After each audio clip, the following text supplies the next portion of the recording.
I'm really pleased today to announce the appointment of Jane Harman as our new Director, President, and CEO of the Woodrow Wilson International Center. She will be taking over at the end of the month, and we just think we have a marvelous leader at the center. Her background is spectacular, and her academic portfolio is just terrific.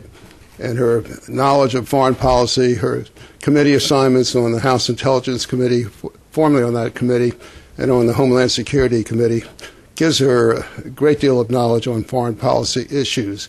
So we at the Center are delighted to have Jane as our new leader. Jane, would you like to say a few words? Thank you, Joe Gildenhorn, and thank you to an incredibly credentialed and interesting Board of Trustees for unanimously asking me to do this job. I accept. And I will look forward to coming here at the end of the month, which means that I will serve in Congress for the next several weeks and then resign my seat in order to start here on February 28th. Serving in Congress for over 8 terms has been an enormous honor for me. I often say I represent the smartest constituents on the planet, certainly the best congressional district, and I have assembled over the years what I call Team Harman, a group of staffers that is unequaled in the House, and it is very hard for me to leave my constituents, my staffers, and my colleagues on a bipartisan basis. However, this is a challenge I could not resist. Having the opportunity to come to a place of true excellence, a living memorial to our first internationalist president, and to help shape it for the future. I said to the board several times that Jim Billington, now the Librarian of Congress, who is an exceptional scholar, created Wilson Center 1.0. Lee Hamilton, a dear friend of mine, a colleague with whom I served, and a mentor to me over many years, then built on the Billington record to create Wilson 2.0. And my ambition here as the new president and CEO is to create Wilson 3.0, building on what Billington and Hamilton and the exceptional team here have done. That will take work, and I'm not ready to tell you everything that I will propose. I will first work on strategy, and that strategy, to me, will first start with focusing the many diverse activities here into 3 or 4 key activities. That doesn't mean we'll discontinue other things, but it does mean we'll give more attention and more scarce resources to some smaller number. And the core idea that I have, that some of my colleagues in Congress with whom I've reviewed this and the search committee think makes a lot of sense, is to create great debates around a few topics that, at least at the moment, I would say Congress is not able to debate in as much depth, with as much nuance, or the administration as well. And if we can find a place in Washington, which a colleague of mine has called a safe political space to have these great debates, I think we can enhance the policymaking process. I am passionate about public policy. That has been the focus of my career over a huge number of years now.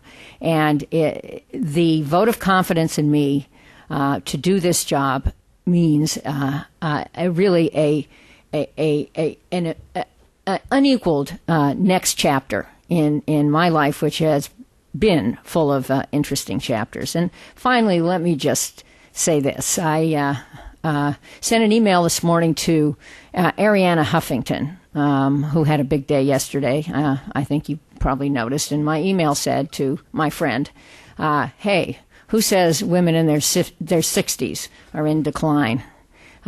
This will be just wonderful. And Joe, again, I thank you for your confidence in me. Questions? What we'd like to do now is this event is being live webcast as well, so I know we have received a couple of questions from people, I believe, in California. But if anyone in the room would like to ask a question at this time, we ask that you please raise your hand, and we'll send a mic to you. And then we'll take the question from the web. Congresswoman Harman, can you tell us how this all came about and the timeline? The discussions with the search committee here began in about mid-December and were really at their most intense phase just before the congressional recess. You will remember that we had a lame duck session, which lasted until just before Christmas, and that was kind of the time frame. Nothing was finalized until an offer that came yesterday. And I, during the month of January, was extremely conflicted about what to do. It was an excruciating decision, as I said in an email to some constituents, because I value them, my amazing staff, and my colleagues as much as I do. I am giving up a lot, but I am also getting the opportunity to launch a new chapter and be part of a truly iconic institution. Any other questions from the room? I'm sorry, did they ask you or did you ask them? I think Joe should answer that. We had a very comprehensive search committee, which started, I guess, 6 or 7 months ago, and we made inquiry to men and women who we thought could be very good directors of the Woodrow Wilson Center. Jane was one of the persons that we thought would, be very good in this position. So this was an ongoing process of the search committee, which consisted of 15 people, and with consultants, former secretaries of state Jim Baker and Condoleezza Rice and Colin Powell and Madeleine Albright. So it was Jane was the person that we contacted to see whether there was any interest. But there were no discussions with this search committee prior to the election. I hope that is clear from what I said. They had, I guess, discussions with other people, but the discussions with me started in December, as I described. Let's other people come back to me. Anyone else? Yeah. Congresswoman, what is it that you really like to do here at the Wilson Center? You kind of gave us a tidbit of what it is, but what is it that that drives you to leave what you say is a very conflicting decision to come and do this? The brand of the center is bipartisanship or nonpartisanship, or maybe it's multipartisanship, since we have multi-parties even in Congress. That excites me enormously. I have said for years that the best policy is made in the center on a bipartisan basis. That's not just a mathematical exercise of finding the midline between two views.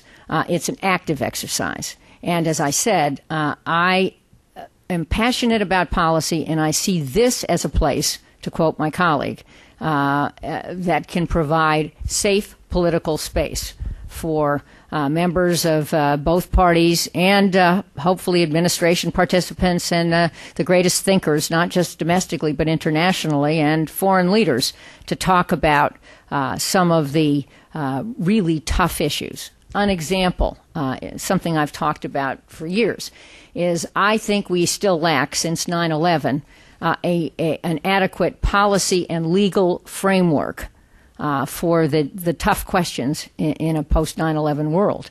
And that framework has to be domestic, but it also has to be international. I have worked on pieces of it over the years. Intelligence reform was a piece where I had a lot of ownership. Patriot Act and some reforms of that. That's going to be voted on tonight in the Congress. an extension of some portions of the Patriot Act will be voted on tonight. But a lot of the issues are still inadequately addressed. And I think a great debate about that subject might be one of my recommended top three. But I would like to get here first, take a good look, and meet with the very talented staff before making any final recommendations on how we should do this. Congresswoman, it sounds like you're extremely frustrated with Congress at this point, that you've just not been able to have the kind of discussions and bipartisanship, and that maybe this is a time to leave Congress? I have enjoyed the honor of serving in Congress all these years. I am sure, as well as others, disappointed that we haven't achieved more bipartisanship. But it wasn't frustration that led me here. It was the enormous challenge that this place offers, and a new chapter at a very young phase of my life.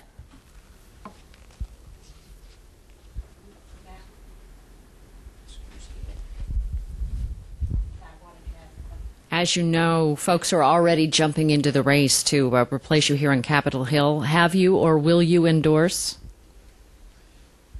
Well, I was just catching up on my email this morning and seeing a growing list of candidates. I think while I remain in Congress, I will certainly, I believe, be asked what my recommendations are. It's not my call. I'm glad that there's so much interest in the seat. I take that as a huge compliment because so many people find it an exciting line of work, and hopefully they think that the legacy I will leave is worthy.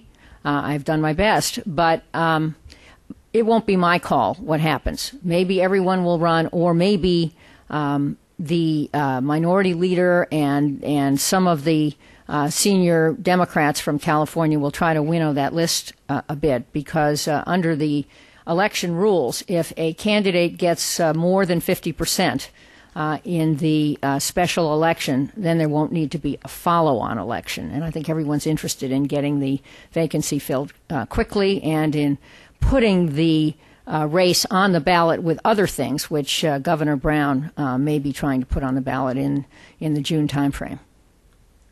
That was the same question from KABC TV 7 in California. So with that, I think we'll take one more question. And can I just follow up? Sure. Okay. But I don't think you quite answered the question. You will not endorse until you have left Congress, or you will not? No. I said I might be asked and play some role before I leave Congress. After I leave Congress and come to a nonpartisan center, I think my role in politics, other than as a voter, I intend to continue to be a voter in the 36th Congressional District, will diminish substantially. I want to focus on issues here as part of a bipartisan group, and I certainly will not give up my affiliation with the Democratic Party, but I think my campaigning days will be in suspension. Just a quick question. Yesterday in the Huffington Post, Steve Clemens posted a piece very complimentary about you, essentially saying Congress's loss is the Wilson Center's gain. And sorry to see you leave Congress, but happy to see you here. And then you just talked about Wilson Center 2.0, Lee Hamilton's version, and referred to him as a mentor. Clemens referred to him as an iconic figure in foreign policy. And so my question is, what's the most important thing you learned from Lee as a mentor that applies to this job? Lee Lee Hamilton is still with us, just not physically here. I called him last week to be sure he knew that this was going on, and he did know, and to say that I would be needing his ongoing mentoring and advice, and which he has freely offered. But I always felt in Congress that Lee was a compass, and that Lee was wise, and that Lee charted a course that was not ideological. That didn't mean he didn't have strong convictions, but that was centered, principled, and pragmatic. And those are things I have tried to be over the years. I haven't always done the most popular thing, at least if you listen to some parts of my party and some parts of the other party, of the Republican Party. But I have tried to be centered, principled, and pragmatic, and I'm quite proud of the record that I have achieved in the Congress. I've been able to get legislation passed when I was in the majority and when I was in the minority, and I have strong alliances with people in both parties. And I was very flattered yesterday by the number of calls from my colleagues, and also calls from people like Secretary of State Hillary Clinton. It means a lot to me that people have noticed this, and I'm enormously honored by this opportunity. Thank you. Thank you. I think with that, this will conclude this session. Thank you all very much. Thank you.